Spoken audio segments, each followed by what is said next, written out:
Jay here for Stretford Paddock. As you can see, I'm outside Old Trafford for the paper talk. As usual, it's actually getting a bit warm. I was almost tempted to take my parka off. Well, I say I'm outside Old Trafford, or I could be mistaken for being outside Fort Knox, as you can probably see there. Metal sheets, metal barriers, all sorts going on there with United security measures being put in place for the upcoming game against Leicester City tomorrow night here at Old Trafford. I don't need to explain why that's happened. We know what went down here not too long ago on the weekend when there was a protest. You can see there a lot of the protests took place outside here near the Munich tunnel, and they've erected these sort of metal sheets and metal barriers, or whatever you want to call them, to try and stop, presumably to try and stop protests from continuing, or protesters from getting down near the Munich tunnel or wherever it is, wherever they may want to get. Is that going to be successful? Is that going to happen? Is it going to work? I don't know. We'll wait and see. But yeah, it's sad to see metal sheets being put up and all these metal barriers and all these extra security measures. But it's got to be done. People want to protest and the right to protest, because we need to be heard by the Glazers. And until we are heard by the Glazers, you can expect to see more protests. And I don't think that metal sheets and little barriers are going to put anyone off if they're that way inclined. Moving on to the football matters. Yesterday, obviously, Manchester United had a big win at Aston Villa. A lot of the talk this morning in the papers centres around that, the fallout from that and the reaction to that. The sort of the bad part of that game, or the sort of disappointing part of that game, was the injury to Harry Maguire. We know he's been a sort of ever-present, well, he has been an ever-present in the Premier League for Manchester United. Injured his ankle during the 3-1 win, and Solskjaer said it could be a few days or it could be a few weeks until Manchester United captain is back, which is a bit of a blow. They're going to assess the damage to his ankle and make a decision. The main concern there for me is the Europa League final. He deserves to play in it. We need him in it, and you don't want to see him miss out on that, because that would be a bit of a blow. In terms of the league, yes, we want to keep pushing City, but we've got top four secured, so we can afford to lose him in the Premier League. Can we afford to lose him in the Europa League final against Villarreal? I'm not so sure. I think we need Harry Maguire. He's had a lot of stick, but he's having a very good season, and I think you're going to realise how good a season he's having once we start missing him, because we are going to miss him. I know Eric Bayer's coming in, and he's a very good defender. We've also got Axel Tuanzebe, and Victor Lindelof's already there, of course, but Harry Maguire, he is that mainstay in the Manchester United defence. He is our best centre-back. People don't want to admit, I think he is our best centre-back. He's certainly one who performs the most consistently, so we want to see him back in that team as soon as possible, and hopefully for that European final. So as soon as we get an update, as soon as United get an update and give us an update, we'll let you know what the script is with Harry Maguire's ankle injury.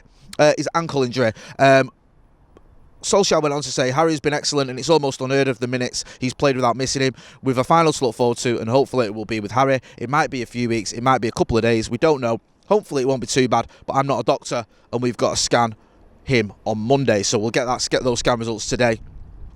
He also went on to say he may be available on Thursday. That's when we've got the Scousers here, of course, but I don't know, it might be longer. I'll tell you more on Thursday. Well, you'll tell us more before that.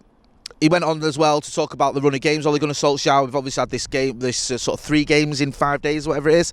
And he said they're capable of doing Sunday and then Thursday, but to put Tuesday in 2 is demanding too much of them. He obviously got the game on Tuesday. At this level, playing that many games is impossible. It's physically impossible, and I've got to make sure I don't run the risk of them getting injured. The boys who played Thursday against Roma and today will not play 90 minutes on Tuesday, that's for sure. We'll sit down on Tuesday morning and see who's ready, but we've shown they can go again as a group so many times, but we won't be training. We'll just see who's ready to play on Tuesday. So it sounds like they're just going to have games and then, a bit of rest and then games rather than coming in for training. What's been going on as well with the sort of the fixture congestion that United faces has been commented on by other managers, including David Moyes, who's obviously seen his West Ham team in with a shout of Champions League football. What? I don't know what he's been smoking. Was that Come On Chelsea? Oh, I'll give him that one actually. Yeah, Come On Chelsea in the Champions League final. Fair enough. David Moyes has been questioning the integrity of the Premier League's decision to make Manchester United play 2 of West Ham's Champions League rivals in a space of 48 hours. As I said, David Moyes obviously taking his West Ham team to the brink of the Champions League, which seems a crazy sentence I never thought I'd be saying. But he said he doesn't know if there's a better way to sort the fixtures out. He's been talking about it, and he said it was really interesting when we were coming back from coronavirus lockdown. A lot was made about integrity. Ole can do what he likes with his team, but I don't know if there was a better way to sort the fixtures out. And he's then gone on to say, it's sort of affected their chances of getting into the Champions League, and we'll have to wait and see, because Liverpool, West Ham, Leicester, all going for Champions League football. Liverpool and West Ham are probably going to face a weakened Manchester United team, as Ole Gunnar Solskjaer said, a side that's playing a lot of games in a short amount of time, and that could give them points that they might not have got otherwise, and that could affect West Ham's chances of getting Champions League football. Now, people can say, well, hang on a minute, well, part of this is because of the protests and the game getting postponed, but perhaps there was a better way to do this. Then I think a little bit of it is the Premier League punishing Manchester United for what went on. But if we're going to get punished, then we're going to have to try and play these games in short space of time. So be it. That isn't going to stop. Just like those metal barriers, that isn't going to stop people protesting, and should it? Should we have a Jadon Sancho story, or a Jason Sanchez, as we like to call him? Manchester United prepare £80 million bid for Jadon Sancho, according to reports. This has been doing the rounds. That Ole Gunnar Solskjaer has made the Borussia Dortmund man his top target. United last season, I don't need to repeat it, but I will. We were in for him where we wanted him. Dortmund wanted around 120 million. United weren't willing to pay it. He was willing to come. He was happy to do a deal. We couldn't get a deal done because we weren't going to pay what Dortmund wanted. They dug their heels in. Now it's a little bit different. He's not quite had the season this season that he had last season. Dortmund are a bit skint from what we were here. There's been the pandemic that sort of changed the landscape in terms of transfers as well. People aren't paying or aren't expected to pay what they were before, and I think there could be a deal to be done. And also, he's a further year into his contract, so it just sort of feels like a deal could be done for a lot less than what was touted last season. 80 million is still a lot of money. Will Manchester United pay it? Will these owners pay it? We'll have to wait and see. But according to reports, he remains Ole Gunnar Solskjaer's top target, and you can understand why. We need a right winger. We've seen that Mason Greenwood's been playing there, playing well there as well. Marcus Rashford's been playing there, playing well there as well. But they're not right wingers. Mason Greenwood, for me, is a striker. Marcus Rashford does his best work on the left-hand side. So we're sort of putting square pegs in round holes, as people like to say. And we need a right winger. It's a madness that Manchester United don't have a right winger. Even Daniel James seems to prefer playing on the left. So it's just like we haven't got a right winger. You can say, well, we've got Amad Diallo, but he's only a kid. I don't think he's quite ready for first team football yet. I don't even think next season you can expect him to play anything more than sort of 20-odd games. So we need an out-and-out right winger. We've not had one since, when is it? Tony Valencia or something daft. So, yeah, he looks like it's a target. We'll have to wait and see what happens with that one. Mason Greenwood was talking after yesterday's game. He's become United's greatest ever goal-scoring teenager in the Premier League. After his goals yesterday, he's now netted 16 times in the Premier League since his debut in 2018. He's overtook Wayne Rooney, I think, was on 15 goals. I mean, he's still got some way to go to catch the likes of some of the other players, not pre-Premier League players like Bestie and Norman Whiteside. But in terms of Premier League goals, he scored the most for any teenager, and that is a ridiculous record. Let's have it right. Speaking on MUTV about his goal, he said it was a good goal. Very good goal. I just knew that Tyrone Mings, was coming tight to you in the box. So if you get a little movement, then you can get half a yard. I finished it well. I'm happy with my goal today. Hopefully, there are many more to come. I'll try and keep scoring goals so no one else can come and break the record in the future. I'm happy scoring goals. I love that. He's probably got half an eye on Charlie McNeil, because Charlie McNeil gets into the side anytime soon as a teenager. You don't know what he could do, because he's been absolutely banging in the goals for the under-18s, including breaking Mason Greenwood's record. For them, is it something like he's got some, I don't know the exact figures. I'm sure we'll have a graphic or something to tell you. Producer Carl's giving me a nod there, but it's something like 26 goals in 24 games or something. It's ridiculous. It is. And on that front as well, we'll have an under 23s watch along on Twitch later, so make sure you check that out over on the Twitch channel. So United came back from behind, and it's the 10th time this season we've managed to get a result after coming back from behind. And he says, Mason Greenwood, we've got a little bit of a bad habit. It's not so bad if we can come and get 3 points. It's just a wake-up call when they score. We know we can come back second half and get the 3 points. We need to work on it and not give little goals away in the first half, so we don't have to come back from behind. We were always confident that we'd get the 3 points. The first goal was good play from Paul to get the penalty. We always knew Bruno would put it in the back of the net.